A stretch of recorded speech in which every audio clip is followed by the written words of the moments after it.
शांति 22/2/84। संगम पर 4 कंबाइंड रूपों का अनुभव। सिद्धि स्वरूप का अनुभव कराने वाले वरदाता बाप अपने विजयी बच्चों प्रति बोले। आज बाप दादा सभी बच्चों के कंबाइंड रूप को देख रहे हैं। सभी बच्चे भी अपने कंबाइंड रूप को अच्छी रीति जानते हो। एक श्रेष्ठ आत्माएं इस अंतिम पुराने लेकिन अति अमूल्य बनाने वाले शरीर के साथ कंबाइंड हो। सभी श्रेष्ठ आत्माएं इस शरीर के आधार से श्रेष्ठ कार्य और बाप दादा से मिलन का अनुभव कर रही हो। है पुराना शरीर, लेकिन बलिहारी इस अंतिम शरीर की है जो श्रेष्ठ आत्मा इसके आधार से अलौकिक अनुभव करती है। तो आत्मा और शरीर कंबाइंड है। पुराने शरीर के भान में नहीं आना, लेकिन मालिक बन इस द्वारा कार्य कराने हैं। इसलिए आत्म अभिमानी बन, कर्म योगी बन, कर्मेंद्रियों द्वारा कर्म कराते हैं। दूसरा, अलौकिक विचित्र कंबाइंड रूप जो सारे कल्प में इस कंबाइंड रूप का अनुभव सिर्फ अब कर सकते हैं, वो है आप और बाप। इस कंबाइंड रूप का अनुभव सदा मास्टर, सर्वशक्तिवान, सदा विजयी, सदा सर्व के विघ्न विनाशक, सदा शुभ भावना, शुभ कामना, श्रेष्ठ वाणी, श्रेष्ठ दृष्टि, श्रेष्ठ कर्म द्वारा विश्व कल्याणकारी स्वरूप का अनुभव कराता है। सेकंड में सर्व समस्याओं का समाधान स्वरूप बनाता है। स्वयं के प्रति व सर्व के प्रति दाता और मास्टर वरदाता बनाता है। सिर्फ इस कंबाइंड रूप में सदा स्थित रहो तो सहज ही याद और सेवा के सिद्धि स्वरूप बन जाओ। विधि निमित्त मात्र हो जाएगी और सिद्धि सदा साथ रहेगी। अभी विधि में ज़्यादा समय लगता है, सिद्धि यथाशक्ति अनुभव होती है। लेकिन जितना इस अलौकिक शक्तिशाली कंबाइंड रूप में सदा रहेंगे तो विधि से ज़्यादा सिद्धि अनुभव होगी। पुरुषार्थ से प्राप्ति ज़्यादा अनुभव होगी। सिद्धि स्वरूप का अर्थ ही है हर कार्य में सिद्धि हुई पड़ी है। ये प्रैक्टिकल अनुभव हो। तीसरा कंबाइंड रूप, हम सो ब्राह्मण सो फरिश्ता। ब्राह्मण रूप और अंतिम कर्मातीत फरिश्ता स्वरूप। इस कंबाइंड रूप की अनुभूति विश्व के आगे साक्षात्कार मूर्त बनाएगी। ब्राह्मण सो फरिश्ता इस स्मृति द्वारा चलते फिरते अपने को व्यक्त शरीर, व्यक्त देश में पार्ट बजाते हुए भी ब्रह्मा बाप के साथी, अव्यक्त वतन के फरिश्ते व्यक्त देश और देह में आए हैं विश्व सेवा के लिए। ऐसे व्यक्त भाव से परे अव्यक्त रूप धारी अनुभव करेंगे। ये अव्यक्त भाव अर्थात फरिश्तेपन का भाव स्वतः ही अव्यक्त और व्यक्तपन के बोल चाल, व्यक्त भाव के स्वभाव, व्यक्त भाव के संस्कार, सहज ही परिवर्तन कर लेंगे। भाव बदल गया तो सब कुछ बदल जाएगा। ऐसा अव्यक्त भाव सदा स्वरूप में लाओ। स्मृति में है कि ब्राह्मण सो फरिश्ता, अब स्मृति को स्वरूप में लाओ। स्वरूप निरंतर स्वतः और सहज हो जाता है। स्वरूप में लाना अर्थात सदा है ही अव्यक्त फरिश्ता। कभी भूले कभी स्मृति में आवे, इस स्मृति में रहना पहली स्टेज है। स्वरूप बन जाना ये श्रेष्ठ स्टेज है। चौथा है भविष्य चतुर्भुज स्वरूप, लक्ष्मी और नारायण का कंबाइंड रूप। क्योंकि आत्मा में इस समय लक्ष्मी और नारायण दोनों बनने के संस्कार भर रहे हैं। कब लक्ष्मी बनेंगे, कब नारायण बनेंगे। भविष्य प्रारब्ध का ये कंबाइंड स्वरूप इतना ही स्पष्ट हो। आज फरिश्ता, कल देवता, अभी अभी फरिश्ता, अभी अभी देवता। अपना राज्य स्वरूप आया कि आया, बना कि बना।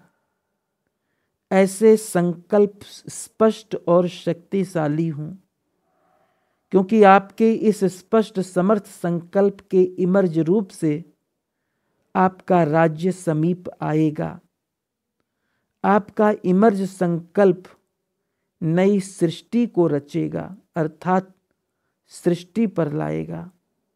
आपका संकल्प मर्ज है तो नई सृष्टि इमर्ज नहीं हो सकती। ब्रह्मा के साथ ब्राह्मणों के इस संकल्प द्वारा नई सृष्टि इस भूमि पर प्रत्यक्ष होगी। ब्रह्मा बाप भी नई सृष्टि में नया पहला पार्ट बजाने के लिए आप ब्राह्मण बच्चों के लिए साथ चलेंगे के वायदे कारण इंतजार कर रहे हैं। अकेला ब्रह्मा सो कृष्ण बन जाए तो अकेला क्या करेगा। साथ में पढ़ने वाले, खेलने वाले तो चाहिए ना। इसलिए ब्रह्मा बाप ब्राह्मणों प्रति बोले कि मुझ अव्यक्त रूपधारी बाप समान अव्यक्त रूपधारी, अव्यक्त स्थितिधारी फरिश्ता रूप बनो। फरिश्ता सो देवता बनेंगे, समझा। इन सब कंबाइंड रूप में स्थित रहने से ही संपन्न और संपूर्ण रूप बन जाएंगे। बाप समान सहज ही कर्म में सिद्धि का अनुभव करेंगे। डबल विदेशी बच्चों को बाप दादा से रूह रिहान करने व मिलन मनाने की इच्छा तीव्र है। सभी समझते हैं कि हम ही आज मिल लेवें, परंतु इस साकार दुनिया में सब देखना पड़ता है।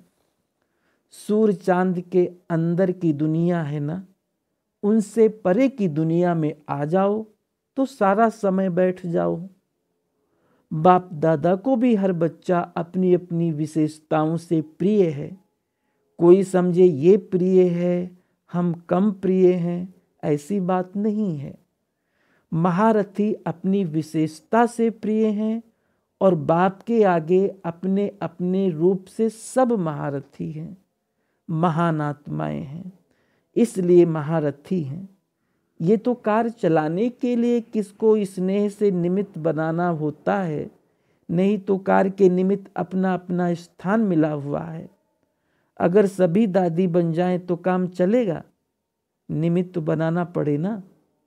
वैसे अपनी रीति से सब दादियां हो, सभी को दीदी व दादी तो कहते हो ना, फिर भी आप सबने मिलकर एक को निमित्त तो बनाया है ना।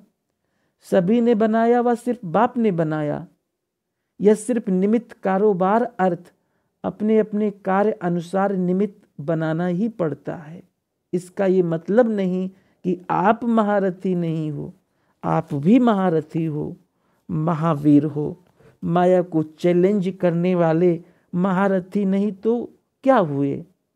बाप दादा के लिए सप्ताह कोर्स करने वाला बच्चा भी महारथी है, क्योंकि सप्ताह कोर्स भी तब करते जब समझते हो कि ये श्रेष्ठ जीवन बनानी है।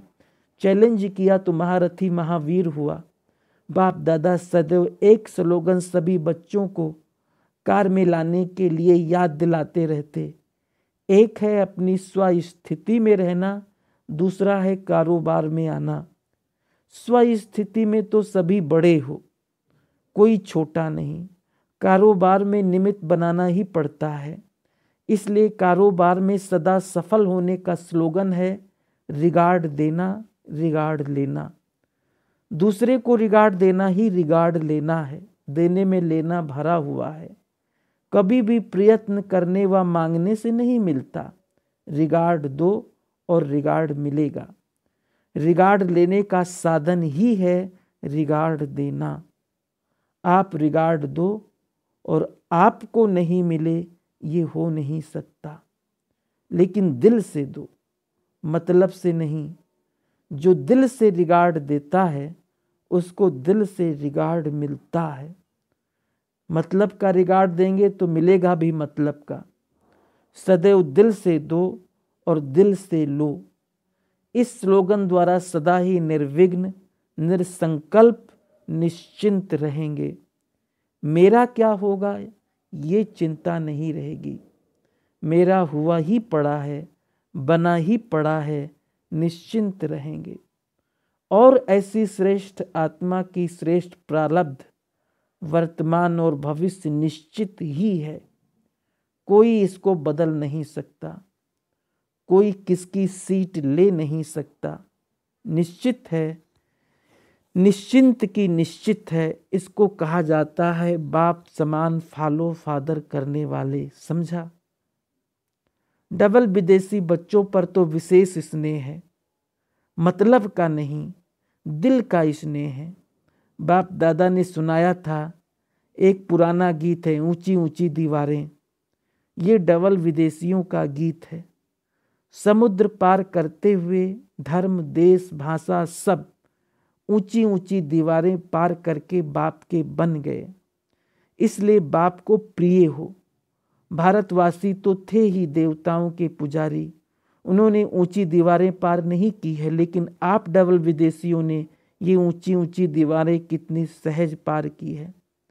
इसलिए बाप दादा दिल से बच्चों की इस विशेषता का गीत गाते हैं। समझा। सिर्फ खुश करने के लिए नहीं कह रहे हैं।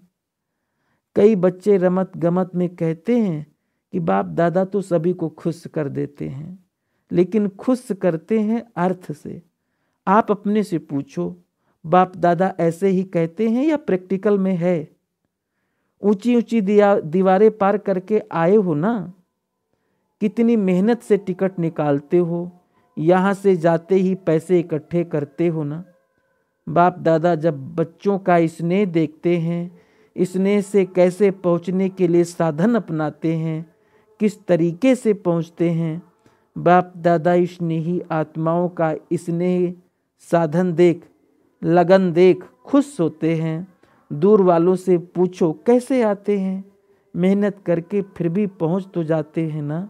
अच्छा, सदा कंबाइंड रूप में स्थित रहने वाले, सदा बाप समान अव्यक्त भाव में स्थित रहने वाले, सदा सिद्धि स्वरूप अनुभव करने वाले, अपने समर्थ समान स्वरूप द्वारा साक्षात्कार कराने वाले, ऐसे सदा निश्चिंत, सदा निश्चित विजयी बच्चों को बाप दादा का याद, प्यार और नमस्ते। सैन फ्रांसिस्को ग्रुप से सभी स्वयं को सारे विश्व में विशेष आत्माएं हैं ऐसे अनुभव करते हो, क्योंकि सारे विश्व की अनेक आत्माओं में से बाप को पहचानने का भाग्य आप विशेष आत्माओं को मिला है। ऊंचे ते ऊंचे बाप को पहचानना ये कितना बड़ा भाग्य है। पहचानना और संबंध जोड़ा और प्राप्ति हुई। अभी अपने को बाप के सर्व खजानों के मालिक, अनुभव करते हो। जब सदा बच्चे हैं तो बच्चे माना ही अधिकारी। इसी स्मृति से बार बार रिवाइज करो, मैं कौन हूं, किसका बच्चा हूं। अमृत वेले शक्तिशाली स्मृति स्वरूप का अनुभव करने वाले ही शक्तिशाली रहते हैं। अमृत वेला शक्तिशाली नहीं तो सारे दिन में भी बहुत विघ्न आएंगे। इसलिए अमृत वेला सदा शक्तिशाली रहे। अमृत वेले पर स्वयं बाप बच्चों को विशेष वरदान देने आते हैं। उस समय जो वरदान लेता है उसका सारा दिन सहज योगी की स्थिति में रहता है। तो पढ़ाई और अमृत वेले का मिलन, ये दोनों ही विशेष शक्तिशाली रहें तो सदा सेफ रहेंगे। जर्मनी ग्रुप से सदा अपने को विश्व कल्याणकारी बाप के बच्चे, विश्व कल्याणकारी आत्माएं समझते हो, अर्थात सर्व खजानों से भरपूर। जब अपने पास खजाने संपन्न होंगे तब दूसरों को देंगे ना। तो सदा सर्व खजानों से भरपूर आत्माएं बालक सो मालिक हैं, ऐसा अनुभव करते हो। बाप कहा माना बालक सो मालिक हो गया। यही स्मृति विश्व कल्याणकारी स्वतः बना देती है और यही स्मृति सदा खुशी में उड़ाती है। यही ब्राह्मण जीवन है, संपन्न रहना, खुशी में उड़ना और सदा बाप के खजानों के अधिकार के नशे में रहना। ऐसे श्रेष्ठ ब्राह्मण आत्माएं हो। अच्छा, ओम शांति।